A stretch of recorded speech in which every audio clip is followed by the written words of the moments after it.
Hey, what's up, everybody? Happy Thursday to you out there in YouTube land. This is episode 90 of Stir Crazy. I'm your host, Kim Brown. We've got a big show in store for you today. Today's show title is No Such Thing as Endless Growth on a Finite Planet. Let me say that one more time since I fumbled over it.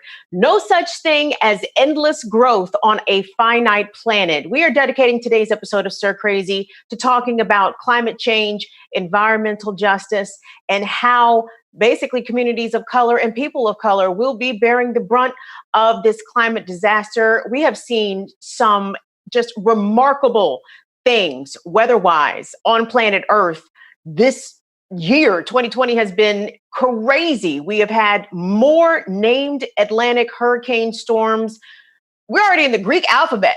Now, how many of y'all can remember the last time that happened? Not to mention the wildfires that have been ravaging the West Coast amongst other weather calamities. But in addition to that, what we have been experiencing here stateside, the global picture absolutely looks much more stark with melting glaciers in the Arctic and Antarctic, and the whole issue of man-caused pollution and waste, and the ways that we have just done this planet the worst disservices of disservices. How are other countries impacted by that, and continents as well? Specifically, I'm talking about Africa. We're going to have a discussion about how specifically Kenya is in an interesting position right now. Kenya has enacted a plastics ban of sorts, but the problem is the United States is trying to negotiate a new trade deal with Kenya, and part of the sticking points is that the U.S., big oil specifically, wants to export all of our plastic to Kenya because, China said, keep that shit. We don't want no more of y'all's plastic coming from the United States. So now we want to ship it all to Africa. Wonderful. That's exactly what Africa has been waiting for. So we're going to get into that discussion along with some other things, including some environmental principles as degrowth. You know what that is? Me neither. We're going to find out. But of course, we would be absolutely remiss if we began this episode without addressing the events that have happened in Louisville, Kentucky yesterday with the announcement from the Attorney General from Kentucky, Daniel Cameron, Republican, Trump supporter, announcing that no officers will be charged criminally in the murder of 26-year-old Breonna Taylor, who was killed in her own apartment several months ago. This investigation drug on for an extremely long time. And as we saw last night in the streets of Louisville, people took to the streets and said that this was not good enough. And it isn't good enough. But what it is picture perfect of a great stark reminder. We can't say that the system is broken because the system has worked exactly as it is designed to do, to dismiss, denigrate Black lives, especially at the hands of police officers. So right now I'd like to introduce our first guest. I'm so honored to have this woman joining us today. From Kentucky, we are joined with State Senator Attica Scott. She is a Democrat representing Kentucky State Legislative District 41, which includes Louisville, which also includes parts of Jefferson County, the surrounding area. And Representative Scott joins us today. Thank you so much for being with us, Representative Scott. We know that this is definitely a trying time for Kentuckians, especially people who live in Louisville. And I appreciate you for having me because it's really hard right now. First, can you talk to us about what the sentiments are? I'm not sure if you were out in last night's actions or gatherings, protests, but tell me what people are saying in your hometown and in your district today. I was out yesterday for several hours. I was there at Injustice Square Park when the Attorney General made his announcement, and so was listening together with other leaders and activists and protesters. And of course, people were disappointed, but none of us were surprised. And we are very clear that justice was not served for Breonna Taylor or her family. yesterday by either the grand jury or the attorney general. But we're also clear that the work has to continue, that we will keep fighting for justice for Breonna Taylor, and we will keep doing the work of making sure that this doesn't happen to another mother's daughter. And it seemed as though the city was prepared for some sort of unrest in the wake of the grand jury announcement, or what the state's attorney announced, or rather the attorney general announced yesterday, with the cordoning off of streets, boarding up buildings. It's almost like somebody knew that no one was going to be charged in Breonna's death, and it comes in a week of sort of interesting events that happened in and around Louisville concerning this case, namely the release of an email from one of the officers who had been involved in Breonna's murder. I'm sorry, I can't call it anything else but that, alluding to the fact that he was scapegoated in this process and that this is a case of good versus evil. What are your thoughts about the way the police we know how they handled Breonna's case, which was badly and insufficiently and ineffectively, but how have the police been reacting this week, in your opinion? Well, it was very clear that there was going to be an announcement coming. And while the mayor and the governor both claimed every day this week that they didn't know when the announcement was coming, the governor sent in the state police and the National Guard, and the mayor ordered barricades around downtown Louisville, where Injustice Square Park is located, where we've been protesting for 120 days consecutively. So they were clear that something was going to happen. I will say that last night, the police were ridiculous, absolutely ridiculous. They were basically doing donuts in the street on Market Street. They were harassing protesters. They had drones flying over our heads, and it was probably done illegally, according to the Federal Aviation Administration regulations. They were shooting off flashbangs multiple times. They threatened us with chemical weapons, chemical agents, as they call them. They arrested more than 100 people. More than 100 people were arrested. Activists, leaders, protesters, standing up for justice. So it's very clear that they were prepared to go to war with the people that they are paid to protect and serve. Absolutely incredible. And I want us to play, if we could, Dwayne, the clip from the Attorney General Cameron.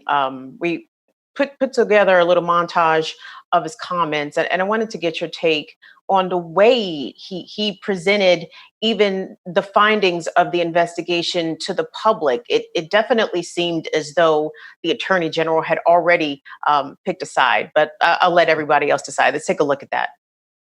Evidence shows that officers both knocked and announced their presence at the apartment.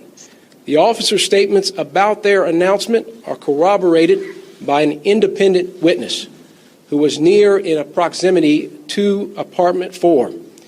In other words, the warrant was not served as a no-knock warrant.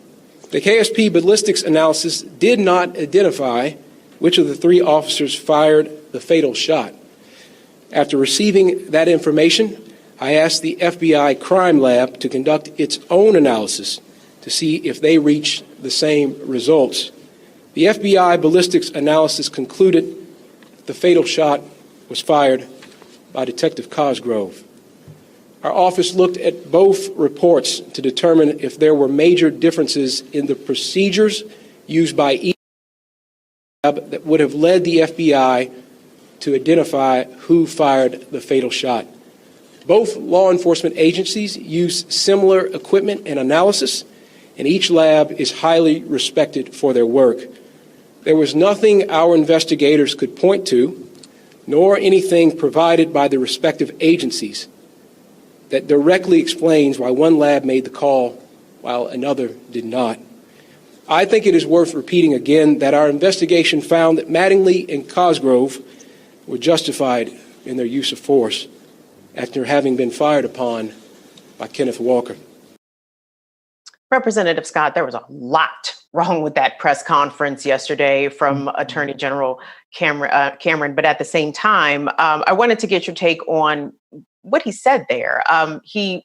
Throughout the press conference, he was in defense of the police officers and their conduct the entire time. I mean, I didn't hear him mention where an officer could have perhaps behaved differently, except when mentioning the wanton endangerment charges filed against one out of the 3 police officers who were there in Breonna's apartment.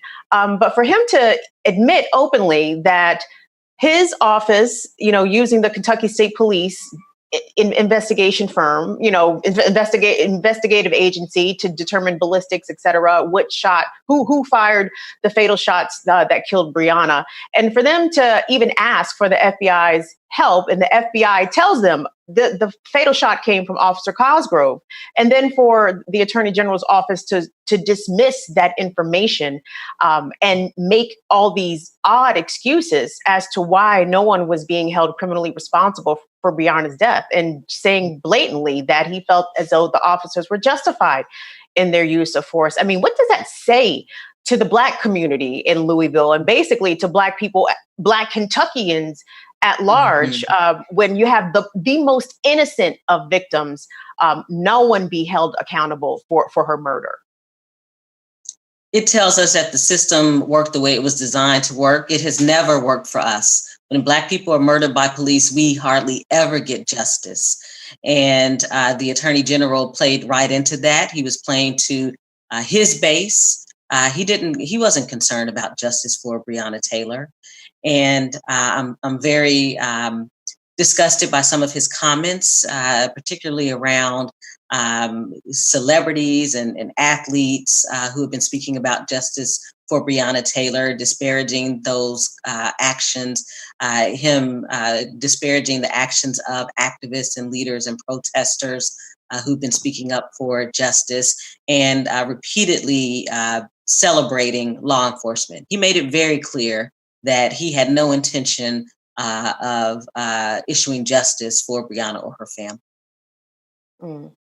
So tell us, Representative Scott, I mean, what are the next steps for people that have been on the ground like yourself this entire time, all 120 days, trying to get justice for Breonna and her family, and for other people? I'm also drawn to the name of David McAtee, the man who was the barbecue, he owned a barbecue shop, right, in the West End, murdered by National Guard troops. I remember the governor came out and was very confident, we're going to get to the bottom of this when we get the video camera. The police worn body camera, but there was no body camera because the National Guards person did not have their camera turned on. So again, we have more innocent people dying at the hands of militia, state apparatus, and law enforcement in Kentucky. What are the next steps for people that are doing this work on the ground, and what do we hope to accomplish in the coming months and years? I applaud the people who have been very clear in the 3.5 months since David McAtee was murdered on June 1st, who have been saying clearly to the governor, we're not going to let this go. Your National Guard should have never been in the West End of Louisville, where I live, where I serve, where I represent. There was absolutely no reason for that. It was really designed to keep Black people in their place because you had implemented, the mayor had implemented a curfew at 11 o'clock. And people were hanging out, as they do every night on that corner at 26th and Broadway. And so we've made it very clear to the governor that we will not be silent. We will keep saying his name, David McAtee. We will keep calling for justice, because we haven't heard the governor issue any kind of report on the shooting, and nothing that speaks directly to accountability for the National Guard. I will also say that as I was out with folks protesting and breaking curfew, I talked to many people who were very clear that yesterday was day one of continuing the protest to policy work. And so people are clear that they're moving their work into policy, that they will continue to protest, and they understand that we have to change the policies that allow for Breonna Taylor to be murdered. We have to end no-knock warrants. We have to make law enforcement wear and turn on their body cameras, and we have to have alcohol and drug testing of officers who are involved in shootings and deadly incidences. And so that's why I have filed Breonna's Law for Kentucky, and we now have over 1,000 people across the state and across the country who have signed on as community co-sponsors to say that we must pass Breonna's law for Kentucky to protect Black people and other people across this Commonwealth who the police treat as if they are less than human. Well, Representative Scott, we absolutely stand in solidarity with you and all the people that are working, putting in the work, doing the work, putting their bodies on the line, putting their safety at risk to express not only our outrage, but our determination to make sure that this has to be better. We really cannot continue this way with the just outright disrespect for Black lives.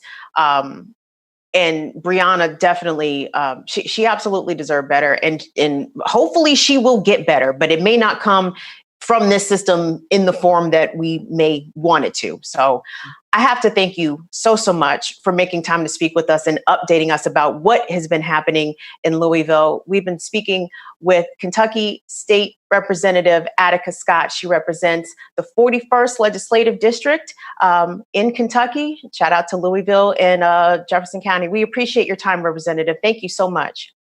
Thank you. Guys, as I mentioned early on in the show, there's no way we could not talk about what happened in Louisville yesterday. But today is something that we have been planning actually for a little while now. And it's about the climate, y'all. And if you think that climate isn't important as California, Washington State, Oregon burn, as Louisiana and the Gulf Coast and South Texas gets inundated with hurricane after hurricane after hurricane, same with Florida, same with the Carolinas. This is not a game out here, not to mention the environmental part of it, the environmental racism part of it that continues on, not just here in the United States, but really across the world when it comes to Black and brown people. And in addition, I just wanted to mention this real quick because we are doing this video segment as part of Covering Climate Now, which is a global journalism collaboration strengthening the coverage of the climate crisis. And this is very important. So I want to thank you all for sticking around and listening to this because this concerns you, because climate change is coming to your door if it has not already. And to talk about what I alluded to in the intro about Kenya, right? Kenya has taken a lot of initiative to try to cut back on plastics. But now the United States is trying to enter into a trade agreement with Kenya. And Africa as a whole is watching this very closely because the U.S. wants to usurp this plastics ban that Kenya has enacted. And we have a lot to get into. So let me welcome our next guest. And sir, please correct me if I mispronounce your name. There's a very good chance of that happening. We're joined with Griffins Ochieng. They are the executive director of the Center for Environmental Justice and Development in Kenya. Am I saying your last name properly, Mr. Griffins? Okay, we just lost him. He's actually joining us from Nairobi. So this is going to be a nice, interesting coordination.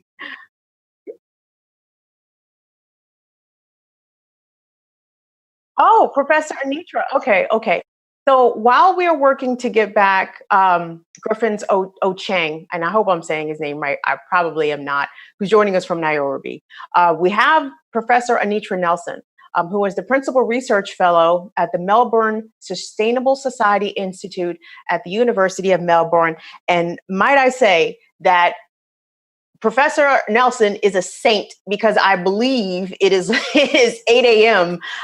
In Melbourne, and you are quite the sport for waking up this early to speak with us back in Baltimore. So thank you very much, Professor Nelson, for making time. Good morning, my side of the world. That's right. So we were initially going to speak with Mr. Ochieng regarding the new proposal that lies before Kenya, basically, as to whether or not they will forego their pretty much groundbreaking plastics ban in order to engage in trade deals with the U.S. What can you tell us about not only, I don't know what you know about this specifically, but the fact that Western countries like the United States have been outsourcing our crap to the rest of the world, namely China. In 2018, China said, we're not accepting any more of your plastic, America. You got to find someplace else to do with it. And instead of resolving the plastics issue or taking some steps to perhaps, manufacture less plastic, no, the United States said, we just need a new place to send it to. What are the consequences of these kinds of policies globally, Professor Nelson, from your perspective? Yes, well, look, we've been overshooting the Earth's limits in terms of all of the pollution and the regenerative capacity of the Earth for actually 50 years. And it all has built up extremely slowly, but is now going at a cracking pace. And it's interesting about your guest, because here in Australia, we're quite close to China, and it actually transpires that a lot of our waste has been going to China as well. And hello? I'm here, dear. Can you hear me? Good. Yes, continue on.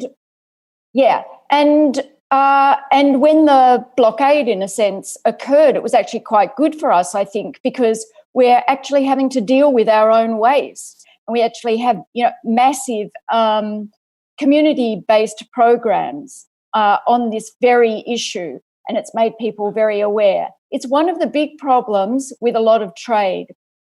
Trade is integrated with the unsustainability of our lifestyles, how we're overusing energy and materials.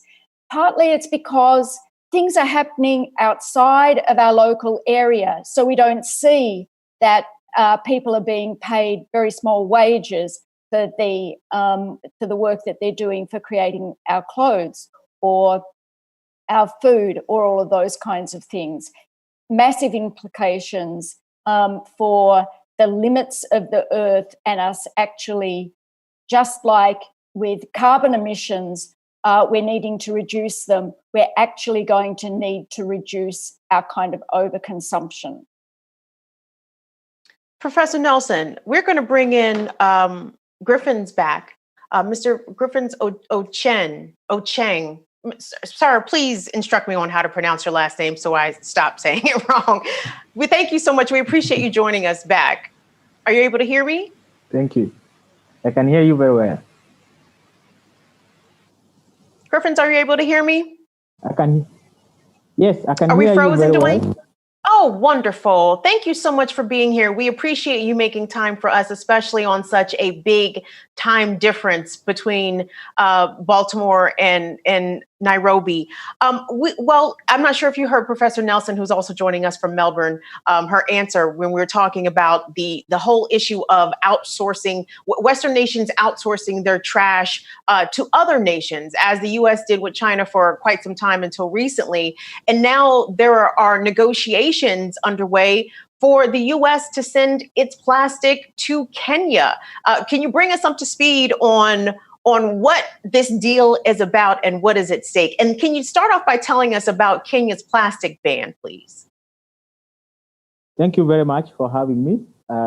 Yes, the plastic bag ban in Kenya is a very progressive ban that was enacted in 2017 to control and to stop the production and import, as well as manufacture of single-use polythene bags. So the ban has been enforced since then. It's been a lot of progress.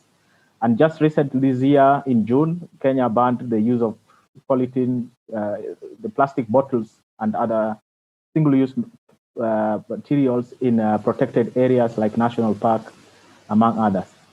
So just on that protective law, now this year we saw that there is a trade agreement being negotiated between U.S. and Kenya, and in that regard, the American Chemistry Council made a wish list, writing to the representative in the U.S.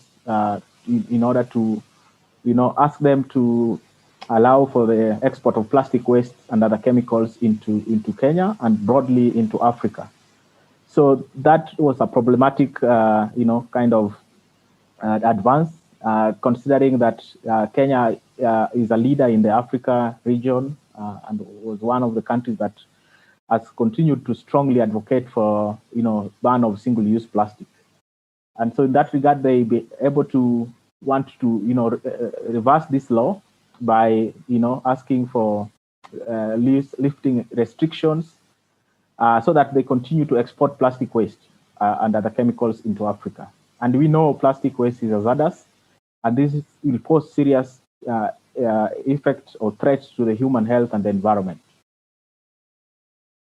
I want us to play a clip really fast. Dwayne, this is going to be V4. This is from an Associated Press interview that happened, I think, a couple months ago, back in August. And they spoke with Friedrich Njehu, who is the senior politician, the senior political advisor at Greenpeace Africa. And this is what he had to say about how important Kenya's decision on whether or not to accept U.S. plastics means to not only that country, but to the continent as a whole. Let's take a look at that. This deal will have dire consequences in terms of the environmental pollution, because plastics have been touted as major polluters of our water bodies, the rivers, the oceans. And this is something that Kenyans have rejected quite significantly, and we have a very strong law that prohibits single-use plastic. So this deal is very progressive, and we want to reject it. Professor Nelson, I wanted to switch back to you for a moment, because we know how ridiculously bad for the planet, for everything, for waterways, for water mammals, for people, that plastics is, including microplastics, which has pretty much found itself into the bodies of every piece of biology on this planet, for the most part. For a source of material that never breaks down, that is not biodegradable, that chances are every single piece of plastic that has ever been manufactured ever still is in existence to this day. So when there are legislative proposals here from the U.S. side, like the Green New Deal, which tries to radically, I'm going to put that in quotation marks, radically address climate change, but really just does way more than is being done, which is very little. I'm curious as to how your country, Australia, what is the comparable response to climate change from a political perspective, from your elected officials? What is being done, if anything? I know we saw those incredible wildfires from Australia earlier this year, and we certainly don't want to see a repeat of that. So how are Australia's leaders tackling this climate crisis that the entire globe is in? Unfortunately, the Australian government is way behind the Australian people. When they do polls, the vast majority of Australians really badly want carbon emissions to be reduced and for us to be developing more better ways of living so that we're not using coal in Australia. We have vast resources in terms of black and brown coal. So a lot of these are actually exported, these resources, as well as us having relied on them for many years in terms of our electricity. And the majority of the Australian people actually want us to keep the coal in the soil and the gas underground. But unfortunately, our political leaders are much more interested in keeping some of those businesses which have now really belonged to the last century going. And for instance, they've only just explored funding more gas, for instance. And that's just been a recent announcement of the government. But this is very different from Australian people. And I'm very lucky I live in central Victoria, where we have very sustainability oriented community. And we're bringing in, our local council is bringing in zero carbon economy as soon as we can. And it's community driven. So there's actually a vast discrepancy in Australia between what's actually happening at a federal, national level and what's happening at a local level, which is really very exciting. You know, it's very similar to the US here. I think most of the environmental progress, especially since the election of Donald Trump, if any progress has been made, it also has happened at the local level. And very similarly, the American people are electing to Congress progressive Democrats who have run on the Green New Deal, who have insisted that issues of the environment and concerning climate catastrophe has to be something that's central. And believe it or not, Professor Nelson, it's not even on the ballot, really. I don't expect Democratic nominee Joe Biden or President Trump to even mention the climate or environment. So that's how sad of a spot America is in. But Griffins, I want us to pivot back to Kenya for a moment, if we could, because I want us to discuss the issue of environmental racism, right? So most of the people here in the U.S. who are negatively impacted by pollution and poor air quality are overwhelmingly Black, brown, and indigenous. And, you know, it's very on brand for America to want to export its trash to non-white places, right? We don't hear about the US in negotiations with Norway to send our plastic there, or with Australia for that matter. It's Asian countries, it's now African countries, with Kenya being in that spotlight at the moment. Is this fair to say that the reason that the US wants to export its trash to Kenya because it cares not for the African people, nor does it care for the status of the environment in Africa? Thank you for that question. I think the reason why this push to have this export is that, you know, the industry, the manufacturers of plastics have continued to, you know, push this narrative that, you know, we can be able to recycle ourselves out of plastics. And I think it's because, you know, these are products made as single use, and they are really have no value in terms of recycling or whatever value that they have. So they are made for single use and thrown away. And because recycling is not working, it's not a solution. It's not happening even in the US. So where do they want to take it to? So that's why they are, you know, exporting these products to other nations, like they were exporting to China. And now, because that market was closed, now where else is the next frontier market that they want to go is Africa, because, you know, there are challenges in terms of, you know, waste management infrastructure, challenges of and taking advantage of deal, you know, give and take. So there will be a way to, you know, lobby and policymakers here, and you know, so that they can be able to relax some of these strict rules. And we see a big challenge, especially for continued export of plastics, or even the production of plastics, especially in poor communities here in Africa and Kenya in particular. So because and it poses serious environmental effects, because plastics are hazardous. They contain toxic chemicals. We have seen, as you mentioned, I'm a member and a leader of IPEN, which is a global network. And we've done studies whereby we've looked at, you know, the effects like plastic ban and open burning, which mainly takes place in dump sites, which are also near informal settlements here in Kenya and also in Africa. And that, if you look at the studies that we've done, which are sampled eggs of free-range chicken that, you know, ravage through those waste in dump sites, like I saw in the picture that you put in this show, it ends up people contaminating the food chain, that we end up as humans eating the egg, which is contaminated with hazardous chemicals. And that brings in a lot of challenges in terms of diseases, and not only respiratory diseases, but even other non-communicable diseases, which we see continue to rise in this part of the world. So I would say that it's so unfair that just like the experience of in the US targeting the Black in terms of Black community, that they would be able to even try and say that we want to continue to look for the market in Africa, knowing that in Europe there is very strict laws, and it's because of the developed nature of those countries and economies, there will be no way to advance or to influence in terms of the policymakers to accept such kind of you know, materials or products that are known even to the plastic manufacturing industry that inherently contain hazardous materials and be having a negative effect on the environment, and not only environment, even on the human health.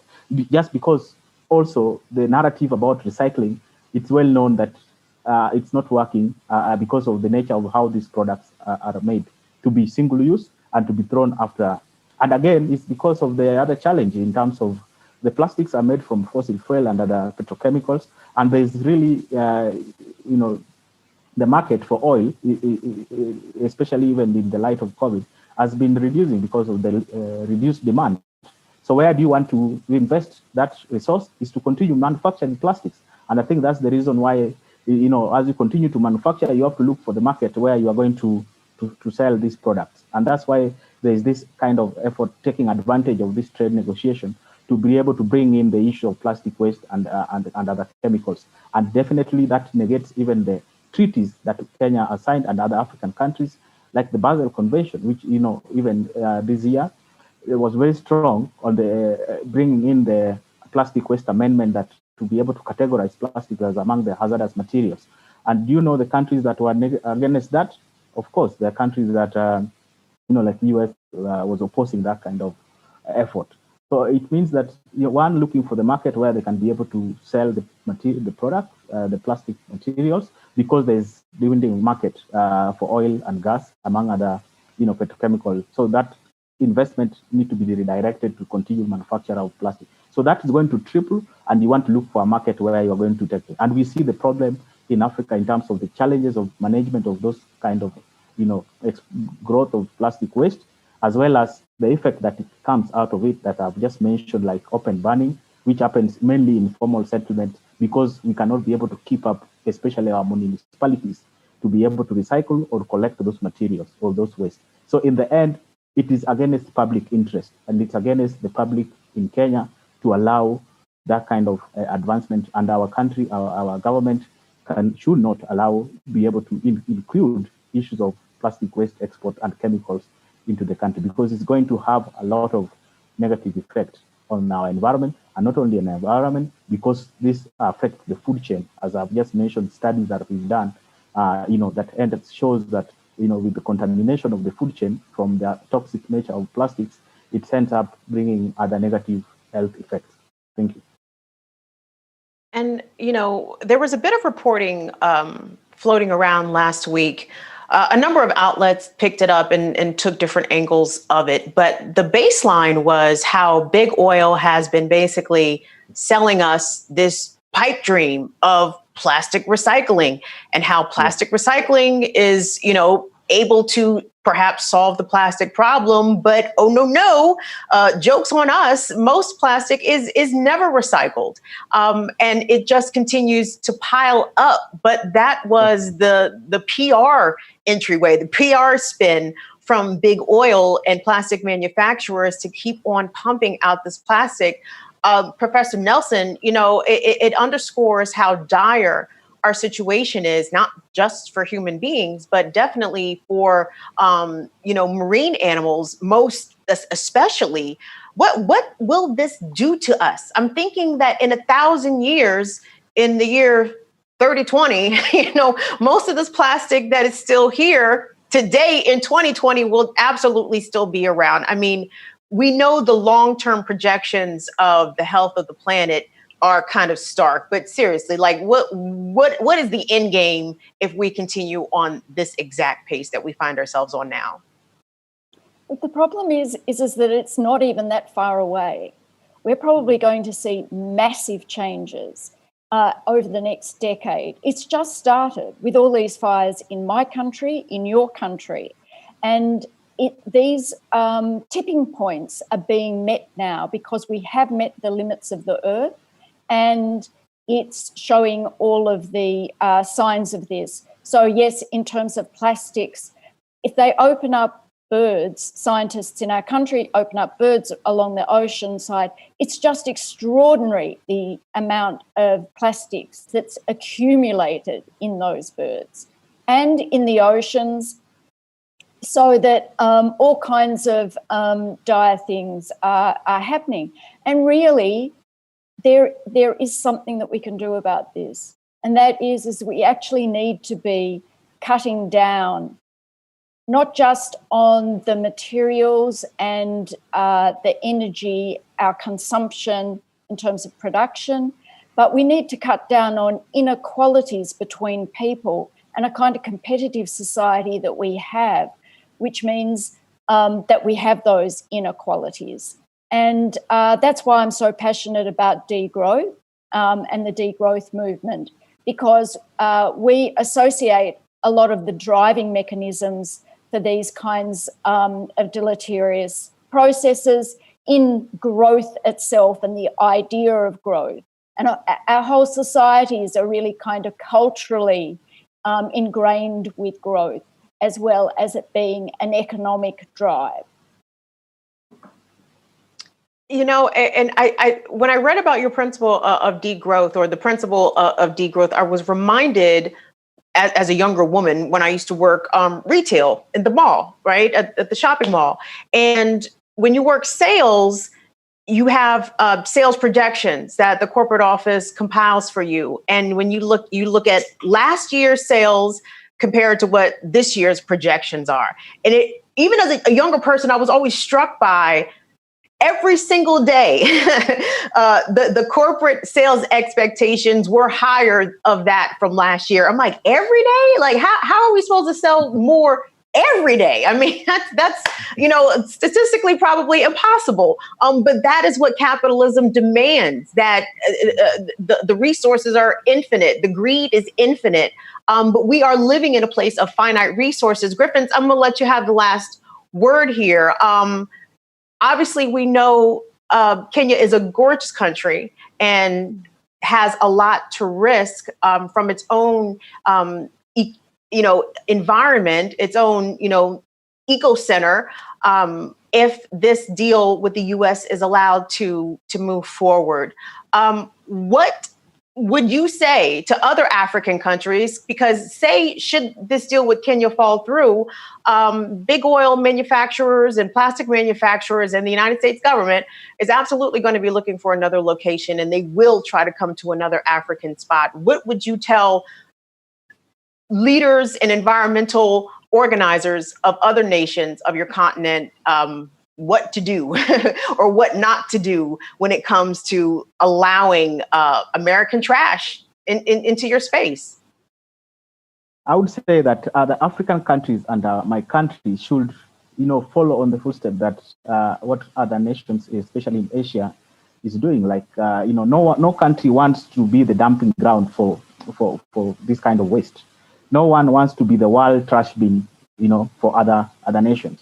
Everyone should be able to, my country should be able to, make very strong and African countries and, say that we are not going to allow our countries to be the dumping ground simply because you want to continue to, make profits and look for where you're going to continue to make your profit at the expense of the environment and the citizens. These are countries that have challenges in terms of, diseases, in terms of, environmental effects, and other lack of infrastructure, even to manage this kind of waste. So no country wants to be the one that is the dumping ground, and we should be able to make a stop like China did and other nations that have even exported back the plastic materials, like Malaysia, among other countries. So we want to see our African countries beginning to re-export this material from their source, where their origins, where they have come from. I would be happy to see, we re-exporting and even having kind of celebration to receive those containers of plastic waste, and if there is any import that are coming to our countries. I would also say that, this narrative around plastic recycling that continue to be sold by our counterparts in the developed nations around, for us to, invest in the infrastructure for waste management and recycling, it's not happening because you are not going to continue producing tripling plastic production without closing the tap, and you are saying that you want to invest in waste management, and even the investment is minute compared to the investment you make into the plastic production into billions, and you see the recycling rate is low. So I would say that we need to have a situation whereby our countries reject to be the dumping ground for anybody's trash, and they deal with those waste in their own nations, so that we can be able to manage challenges we have. But we also have to insist that this, as you just mentioned, the greed, looking at the world as finite, that you want to continue to make profit, has to be stopped, and we have to consider the environment that we live in, as well as the people. Even the manufacturers themselves, they are people, they are humans, they live in neighborhoods, but they live in good neighborhoods. There are other people who are challenged, who live in informal areas and have many challenges of even flooding when these plastics are made and they clog our waterways, like what we've been seeing in Kenya before the plastic bag ban, where we could see floods, especially when it rains in Nairobi, because all the drainages are clogged with polythene, single-use polythene bags. And now we even see with the plastic bottles. So you can imagine in the projection that we are seeing, and with this continued interest to export more, yet we don't manage even what we have, it's going to be a big challenge, particularly to the informal communities and even in informal areas, and the vulnerable populations that we strive and work towards protecting their livelihoods and their environment. So I would say that we have to follow and make a stop to this aspect of, continue to dump plastic waste into our country. We cannot be the dumping ground for other people's trash. They have to manage it at their own source. Thank you. Absolutely. Well said. Thank you so much for joining us. We've been speaking with Griffins Ochieng. He's the executive director at the Center for Environmental Justice and Development in Kenya. He's been joining us from Nairobi. And thank you to Professor Anitra Nelson, the principal research fellow at the Melbourne Sustainable Society Institute at the University of Melbourne, joining us very early in the morning from Victoria. We appreciate your time, Professor Nelson and Mr. Ochieng. Thank you both very much for speaking with us. Thank you very much. Thank you, for Kim. having me. Thank you. You guys take care.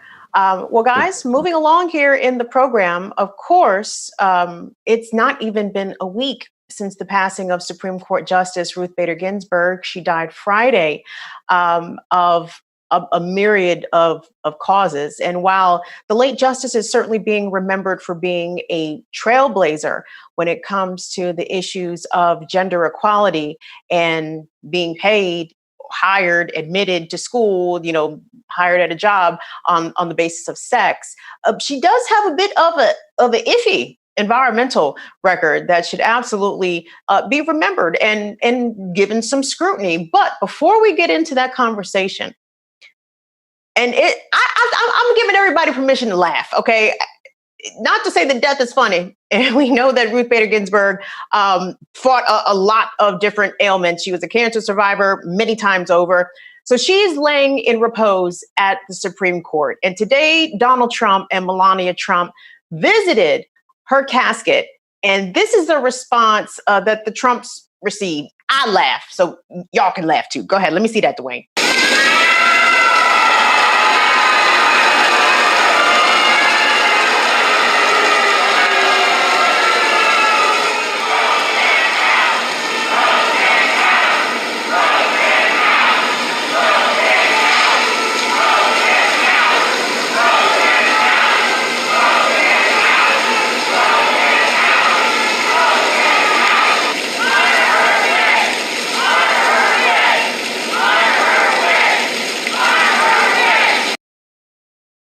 Of course, those are the chants of the crowd outside of the Supreme Court, chanting both honor her wish, alluding to the fact that the Supreme Court justice told her granddaughter that she hoped that her seat would not be filled until after the election. And of course, what was music to my ears, vote him out. Yes, we all know Trump is abhorrent on many levels, and it was kind of little funny to see him there slink away, because we know that the petulant child cannot handle rejection on any level. So he wasn't about to stand there and endure that. But getting back to Justice Ginsburg, when it comes to the environment, like I said, a bit of a mixed bag. And today, to discuss this a little further, we are joined by our own Climate Justice Bureau reporter, Steve Horn, Big Steve Horn, as I like to call him. And today we're also joined with Mari Margol, the executive director at the Center for Democratic and Environmental Rights. Hello, guys. I'm glad to have you all here to have this really interesting discussion, because I feel as though while deserved, Ruth Bader Ginsburg is being lionized without a lot of critique about the whole of her record. And she certainly's got some splaining to do when it comes to some of her environmental votes, Steve Horn. To lead us off here. Well, yeah, I mean, I just want a big caveat is that whoever's going to replace RBG, it's going to be a lot worse on these issues without any doubt about it. So I think I should put that on the table first. But with that said, I think that it is important to look at her environmental record, especially in ways that aren't what are being called environmental cases in any articles I've seen so far. So there's a lot of stuff out there, and I'm really excited to have Mari on here to talk about the limits even of this kind of case. But the big thing that she voted on was Massachusetts v. EPA, which allowed the EPA to regulate basically any greenhouse gases, it could be methane or carbon dioxide, as a pollutant under the Clean Air Act. That was a 2007 case. She voted with the majority on that. And that's kind of the big one because there's some fear that maybe that could be reversed. And that's kind of the main tool right now that the federal government has to regulate carbon dioxide, methane, et cetera. And Obama used that tool both for methane and for carbon dioxide. But that said, one of the interesting things was in 2011, the court actually had a opportunity to, I would say, bolster that case into the states in a case called American Electric Power versus Connecticut. And in that particular case, they could have said the states could consider greenhouse gases a quote unquote nuisance under civil law. And that was the case was brought during the Bush administration because the Bush administration was not regulating greenhouse gases at all. So they said, okay, well, the states need to do it. Well, actually, Ruth Bader Ginsburg, I believe she actually wrote the opinion, the majority opinion for that case, saying, hey, the EPA will take care of this and it will be okay. This is their thing. If Congress wants to do something about it, they can, but let's just leave it to the EPA. We already did Mass v. EPA. So some of the mainstream environmental groups are saying, well, great, okay, Mass v. EPA has been further confirmed by the court. But I think the bad part was, if you look at the flip side, someone like Trump can be elected and just completely destroy any regulations that Obama put in, which is what he's done because of that same kind of authority that the administration has. So I think that's big. And then beyond that, I think there are just some cases that aren't being talked about at all that I think fit within a climate justice banner, we'll say. And that is things like there's a 2005 case with the Oneida Native American nation in which she actually cited the original justification for the plundering of Native American lands, the doctrine of discovery, to say the Oneida people don't have rights to that land anymore. Those rights have kind of expired because of the course of history. And this was really like it was an 1823 case. So she cited a case from almost 200 years before that allowed the original sin, if you will, of the United States for what they did to the Native American people to kind of continue along that path. But if you go to 2020, we'll say that one of her last cases she decided, the mixed bag side of this is the McGirt v. Oklahoma case, in which she ruled with the majority to give the eastern half. I mean, it's still up. It's kind of how it's going to be carried out is still up for dispute, but like it has legal impetus that the people of Native American people of Oklahoma have the rights of the eastern half of the state because it's their ancestral land. So she did vote with the majority in that case, and the doctrine of discovery did not come up in that case. So it's one of her last things was actually like a little bit of a peeling back of that whole doctrine of discovery thing from 2005. And so that's just kind of a taste of her mixed bag, I'll say. And I think that it's important to look at it in that way. I think it's important not just to lionize someone because they're better than who will replace them. I think it's important to look at these things so we can kind of learn, what are the legislative avenues that are needed to tackle for Congress, and of course, what are maybe some of the legal approaches that are needed, and some of the limits and all of that. So I think that's why, and I just wanted to preview it because it's coming out tomorrow for the Climate Crisis News Roundup on the Real News. Mari, what is your reaction to the passing of Justice Ginsburg, and what are the implications it will have on the kind of work that you do? Well, of course, it was deeply disappointing to see her passing last week. I think a lot of us felt it deeply into our heart that somebody who's been an incredible advocate for necessary change has been lost. I think that what we need to consider with respect to our environmental law and the legal system within which the Supreme Court itself is stuck. It has to rule within the law, within what our system currently allows, and it's only on those rare instances where it pushes beyond to essentially extend protection for that which the legal system has not yet done so.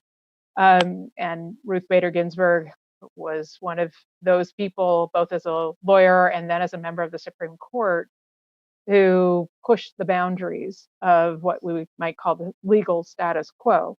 One of the cases that I think is very important for us to remember that kind of brings to fore what this means is the Obergefell decision in 2015 that found a constitutional right to same-sex marriage, and Ruth Bader Ginsburg was part of the majority there.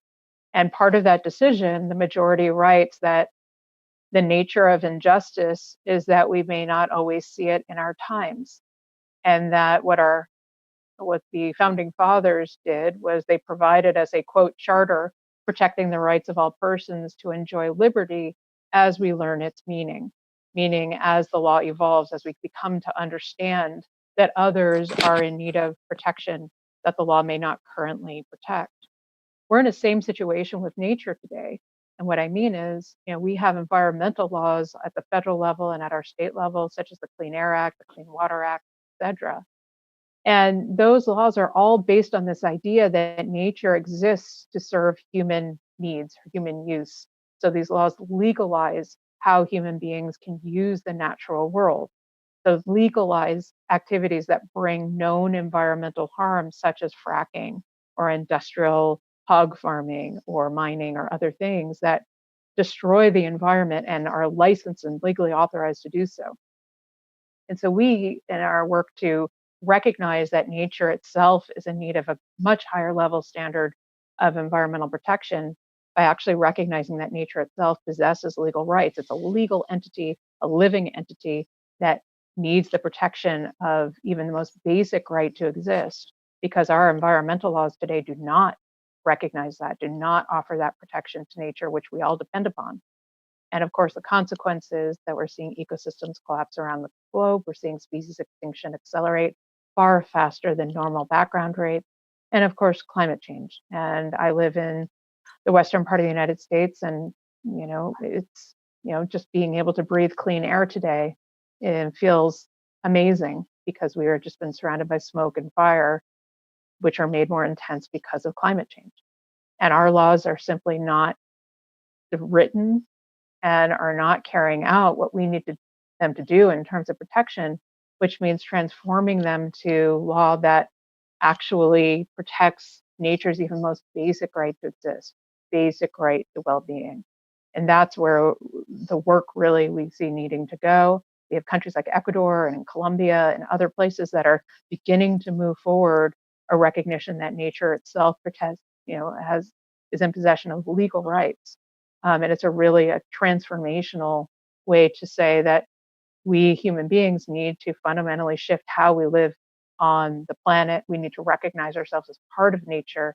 And that means quite literally changing how the legal system treats nature under the law, from being an inanimate object to being a legal entity, living entity with legal rights. I want to ask you a question too, and correct me if I'm pronouncing your name wrong. Is it Mari or Mary? Just want to make sure I'm not botching. Mari, sorry. Okay, so Mari, I want to ask you a question about, just to expand upon what you were saying, and it kind of goes into what I was talking about a little bit with the Clean Air Act. I was basically, the law as you were saying, it allows pollution to a pretty great degree still. And I just want to maybe put a fine point on that. What exactly does that mean in this paradigm that we have within American environmental law?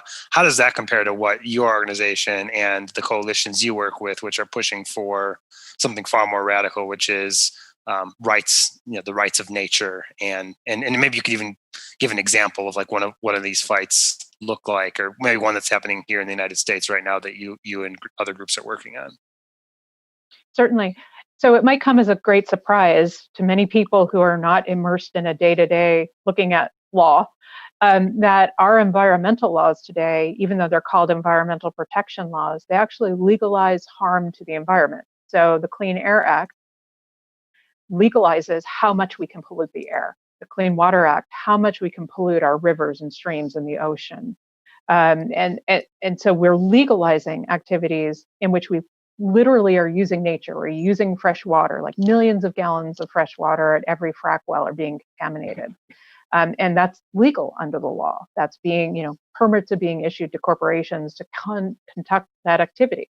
And it's no wonder that we find ourselves in a place where we have overlapping environmental crises when our environmental laws are legalizing environmental harm. Now, there are people in government, elected officials, courts, as well as just, individuals who are seeing their communities being environmentally harmed. They're seeing the rivers and the waters that they depend on being harmed. And they're moving in a new direction, which is recognizing that the current existing conventional environmental law that legalizes this environmental harm is not going to move us to a place of environmental protection to bring us anywhere close to what we might call sustainable living on the planet. So we have countries such as Ecuador, where we were invited in 2008 to meet with the Constitutional Convention as they were drafting a new constitution. And we discussed, how does conventional environmental law work? Is it working very well? And the answer was no. And we assisted them to develop rights of nature constitutional provisions, which means Ecuador's constitution, the first country in the world to do so, recognizes that nature possesses the right to exist, the right to be restored, the right to regenerate, essentially the right of nature to function naturally as nature intended. You have decisions in Colombia recognizing rights of the Amazon. You have courts in India recognizing the rights of the Ganges or Mother Ganga.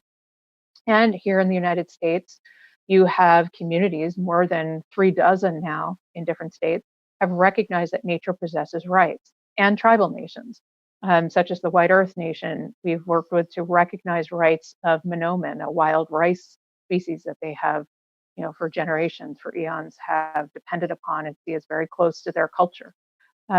Today, we have in Florida, there will be a question on the November 3rd ballot in Orange County. That's the only question on rights of nature this year's election, to recognize rights of the Wekiva and other rivers within Orange County in Florida. And so it moves to a really transformational kind of relationship between humankind and nature, from one of, nature being subordinate to human beings, such that we are simply just using nature and treating it as existing for our use, to recognizing that we are part of nature, and that we have a responsibility to change how we quite literally govern ourselves for nature, to recognize that it possesses legal rights. And, in a very selfish way, human beings giving greater protection to nature, that provides greater protection to ourselves. And we need to move past, I believe, this idea that protecting drinking water or protecting the air is some sort of luxury. It's not. It's a necessity. Our lives quite, literally depend upon it. And so that's where people around the globe are moving to this place where they're saying, we can no longer continue with the status quo. We need to push past what is and expand the body of legal protection and legal rights to include nature, to protect nature and ourselves as part of the natural world. Mari, I want to ask you one last question, and then we have to move along because unfortunately we run short on time. But I wanted to get your take on the Green New Deal. And, you mentioned about how, the time is now. This is not something that is going to happen in the coming generations. This is something that is happening right now in regards to climate change and climate catastrophe. And we've seen a number of progressive Democrats, primary challengers, be victorious in some of their local races for running on the Green New Deal. Does the Green New Deal, unfortunately, which stands such a small chance of being passed by both chambers of the legislature, is that the best step that we can take here in this moment? Or what are some other ways, legal avenues, that people who may not be in elected positions can do to take a stand on behalf of the environment, because most people don't agree with the policies that are in place right now. We do want to change, but the people who are in power and have the ability to make those changes don't seem to have the political will to do so.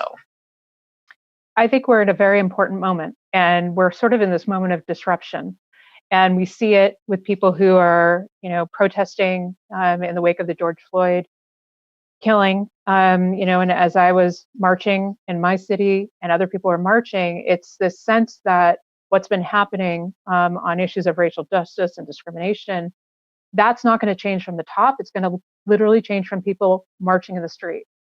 And it's that sort of grassroots power and energy that we've seen throughout history that has brought about those fundamental shifts in social change that we need today, not only on issues of racial justice, but also on issues related to nature. And I take great heart and the lessons out of the civil rights movement, the suffragist movements, and today's movements for gay rights, for LGBTQ rights, for racial justice, because people putting their bodies on the line, people willing to go into the streets and demand change and say that enough is enough. We need a new people's movement for nature. And I think that those movements have succeeded because not only have they demanded and forced legal change, they've also necessarily changed our minds. That is, they've moved a cultural shift as much as a legal shift. And those two things go together. And we need the same thing with nature. So I think the Green New Deal, even if it doesn't get enacted into law and policy, what it does is it helps to begin to change our mind that absolutely we need to have a new deal with regard to nature. The particulars, another matter, but we need to change our own minds about our relationship with nature, and that will create the demand and that societal shift to say, we no longer can accept what is. We need to push for something new. And that something new, we believe, means changing how we treat nature under the law to give it the highest form of legal protection that we can, from constitutional kind of protection on down. We've been joined today with Mari Margle. Am I saying your last name right, Mari? Yes. Awesome. Mari Margle joins us. She's the executive director at the Center for Democratic and Environmental Rights, and we certainly appreciate your perspective, valuable very much. And thank you for your words today, Mari, and we appreciate you making the time. Thank you.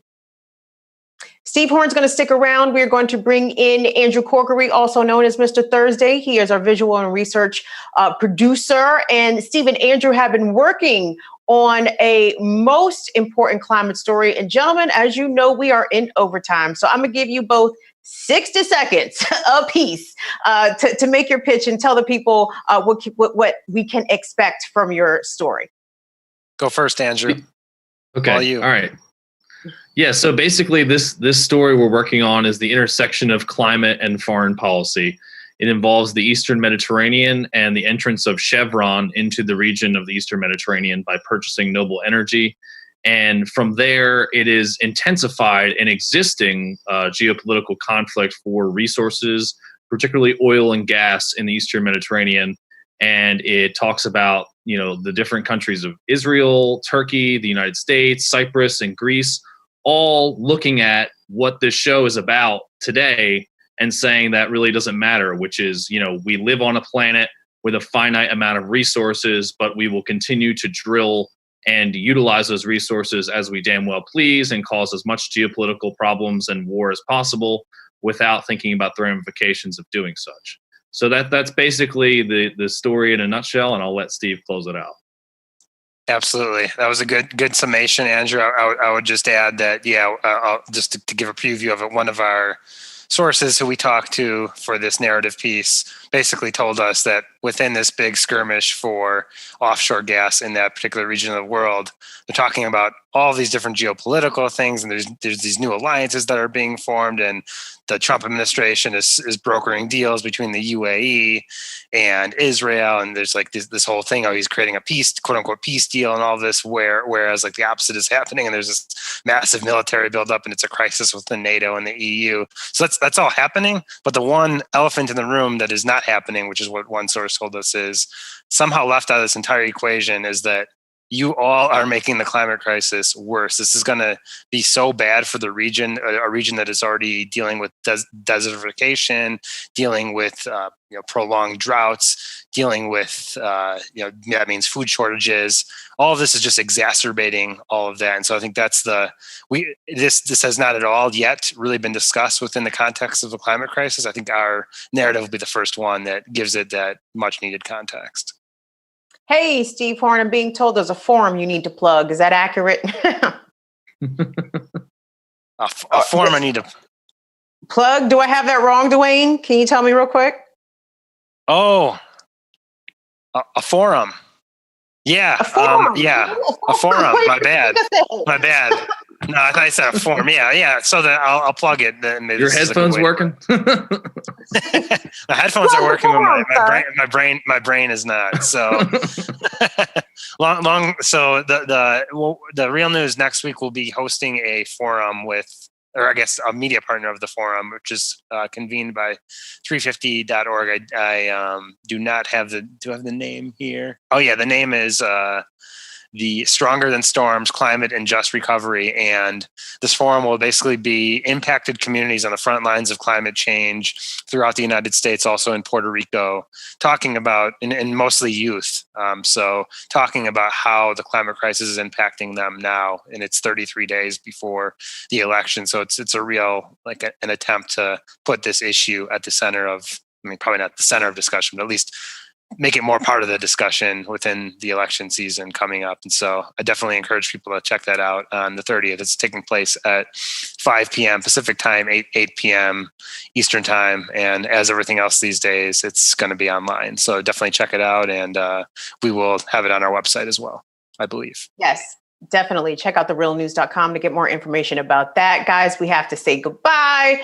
Way into overtime. Want to thank our climate reporter, Steve Horn, visuals and research producer, Andrew Corkery, also known as Mr. Thursday. Andrew, we'll get you back on next Thursday for your proper time, sir, on Stir Crazy. Thanks to our other guests as well, Mari Margle. Also, thank you very much to Griffins Ochieng and Professor Anitra Nelson. Special thanks going out to Kentucky State Representative Attica Scott.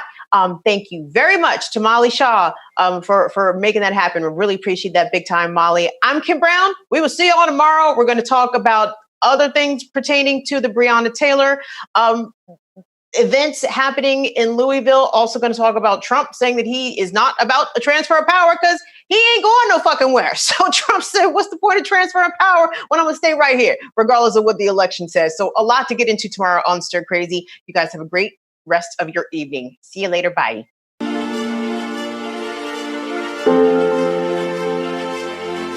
My name is Amira. I'm from Puerto Rico. And today, just like every day, we're remembering the lives we lost during and after Hurricane Maria. Living through that storm was the scariest day of my life. And I don't want anyone else, anywhere else in the world, having to go through that experience. It's been 3 years and we're still fighting to recover. There are still so many families having a blue tarp as a roof in their home.